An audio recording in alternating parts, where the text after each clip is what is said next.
Chaplain? Okay. Last week's Parsha, I'm talking now Sunday night after Parshas B'chukosai. And every year when it comes Parshas B'chukosai, I remember about an excellent book that I read a few years ago from somebody in Hanov. The name of the book is One Above and Seven Below. The author, he calls himself Hirshman.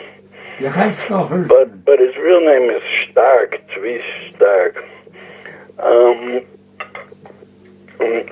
At the time I read, I was very impressed, and I thought it was an excellent book. And there was a certain woman that said, well, he didn't get such good reviews. That means in the Jerusalem Post. And I said, not just the opposite. If he didn't get such good reviews, that means that he has the true Torah Ashkafa. And of course, if you have the true Torah Ashkafa, you can't get good reviews. The book is about who are the Haredim. I think that's the subtitle of the book, maybe. And I read it a long time ago. I don't remember too much from the book. But what I do remember is, and it's not really important if I remember or not, but the basic nakuda I do remember, that he was saying like this. First of all, I want to say introduction. You see sometimes in modern Orthodox publications or magazines that they talk about Haredim, and they look down on Haredim. I would have liked to quote something, but I don't have anything to quote in front of me. But I know there's a certain way of talking by them. The Haredim are like this, the Haredim are like that. And especially here in this country, there's the Chiloni world talks of us there, the Haredim. And like as if we're a party in itself that are called Haredim. The question is, when did this group Haredim, the so-called Haredim, when did it start? I'm asking a historical question. When did, or let's better say it like this, when was this party founded? A party called Haredim.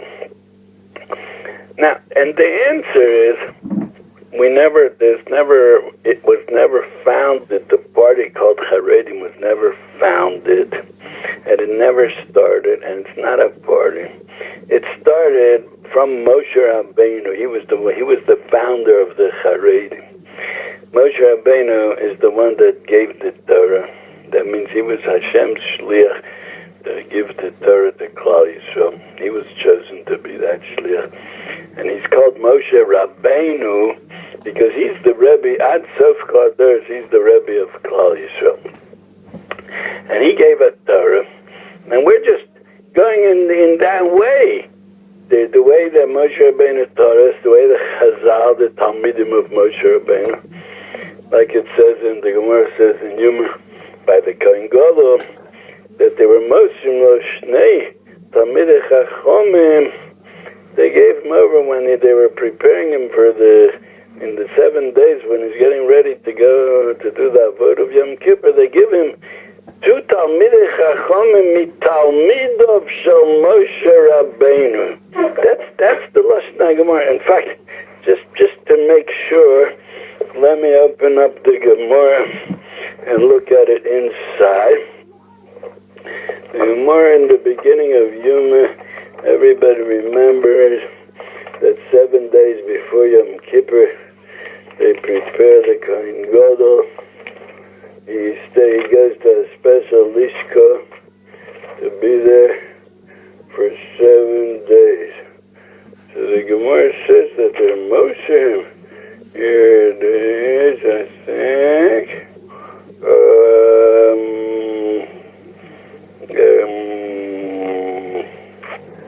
One second, I can't find it now. Here it is. Dav Dalet Amid Aleph on top. So the Gemara says, "Shnei Talmidei Chachomim mitalmidov shel Moshe." from the Talmidim of Moshe Rabbeinu. So the Gemara explains, Lafuket Dukim, Moshe Lo Kol Shiva Kadei Lechancho Ba'avod. I mean, it's a strange lesson, Talmid of Shal Moshe.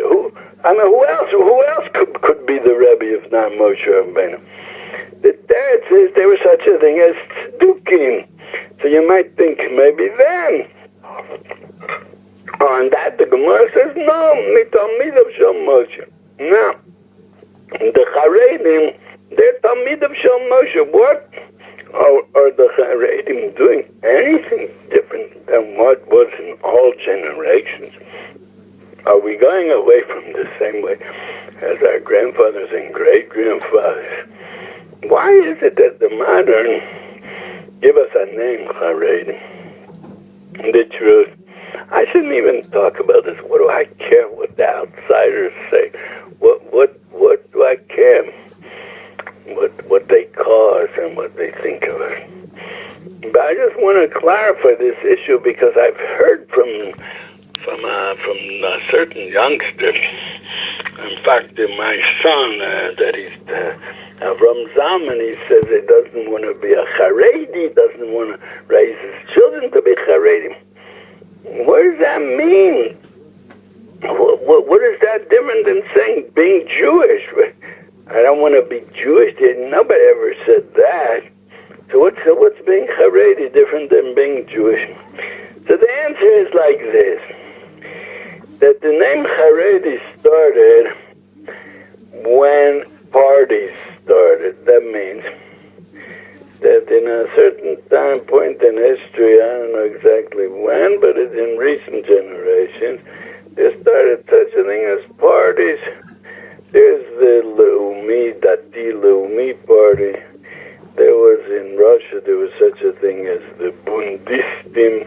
The word Bund means in Yiddish a bris. That they made a bris together. What were they? They were fighting against the religious establishment, and they wanted Jews to be modern. They were very bad. I mean, they were trying to force chiloniyut, secularism, on the Jewish community. They were called the Bund. They were big rishoim. And then there was all kinds of other parties. There was the communists, the Jewish communists, that they were called the Yehezkal, I think they were called. They made the biggest tsars for Jews. And then there was better parties, the Leumi party and the Zionist party.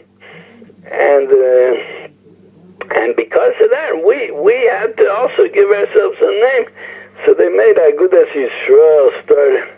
The Agudas Yisrael movement started in the Knesset Gedola. I think it was in Katowice or Marienbad or maybe in both places. And then it started the name Haredim. But actually, the name Haredim is only a reaction to other parties that are. But Haredim really means Talmid of Shal Moshe. Now, this is all an introduction. Now, this book, he brings out a point, a very, very important point he brings out. And you can't, you have to remember this.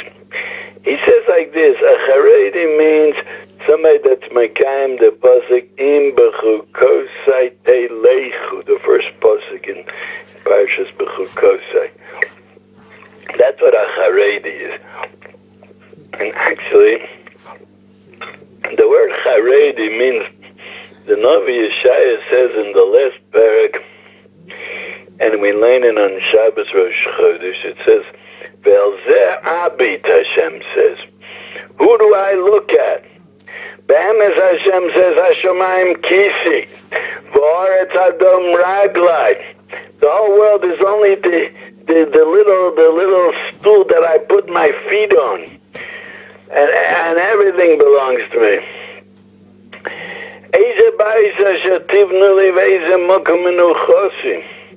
And then it says, who does Hashem look at?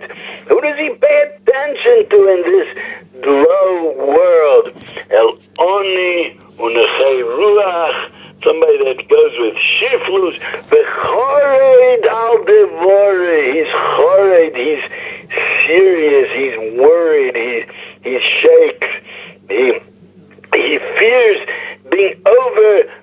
word of Hashem. Chored al Dvore. He doesn't go the last day Erev Sukkot buying Arba Minim. No, he's worried. Maybe the last day. Who says there'll be anything left? He goes 2 weeks earlier. He goes the day after Rosh Hashanah. He starts looking for a lulav and asrik. He asks those that sell. He asks, when are you going to get your schara? When are you going to get it? And as soon as he gets it, the mocha, the people that sell the Arba Minim, right away he goes buying kedei to make sure he'll get the best lulav and esrog. He's a chored al devarim. He looks at his tefillin to make sure there are no white spots on it. He holds something that makes black the tefillin in his bag to just in case he'll paint it over. And many other things. He makes sure to daven with a minyan every day. He makes sure to stay by the davening till then, not to run out to take off his 1,000 tefillin in the middle of a volunteer. He's afraid. What's it gonna look like? The haredi, the chored al devar, he thinks to himself, what kind of time is it gonna have? I came to daven to Hashem and I'm showing that I'm anxious to run out as soon as I can. Has a time. So the modern Orthodox will say, well, doesn't it say in Shulchan Aruch that after you said Kedusha the Sidra, you're allowed to take off your tefillin? They're not ameratzim, these modern Orthodox, some of them. Doesn't it say in Shulchan Aruch you're allowed? Of course it says in Shulchan Aruch you're allowed to. But I'm afraid, what's it going to look like in front of Hashem when I show Hashem that I'm anxious to run out of his house? What kind of time is it going to have? So this book, he wrote that the Imbechu Kosei Telecha, that's what it means a haredi. Rashi says, Imbechu Kosei Telecha, Shetiyu Amelim Batorah. To go with the chukim of Hashem, that's called Shetiyu. How do you go Kosei with my chukim? That you're almost in Torah. Now, this Vasema says that Teilechu, what's the word Teilechu? He could have said Im Eschukosei Tasu or Tishma or many other lishons. What's the word Halicha to go? He says the Halicha is you use your legs to go someplace. The legs is the lowest part of the person. Chukosei, now this is, I might be adding something of my understanding into this Vasemis, I'm not sure. Chukosei chukim is something we don't understand at time. It means it's so high, way above our, even seichel, which is the highest part of the person, but chukim is even higher than that. And you're gonna bring from that high level of chukim all the way down till teilechu, till the feet. So that's called, all the brachos will come for that. Now, Rashi says, that means, how do you do that? How do you make your whole being, even the lowest parts of the person, how do you make that Toradig by Omo, through Omo? Omo means that you could learn Torah just in a way like just gathering information, what it says there. To be Yotzi Yedei, even in that, there are different levels. And some people, their whole learning is going to a shir. And in the shir itself, there's madregas. Some go there and they sleep through the whole shir, which is also, they'll be b'nei olam haba, they are, because they slept in a shir. And some, they go listen to the whole shir.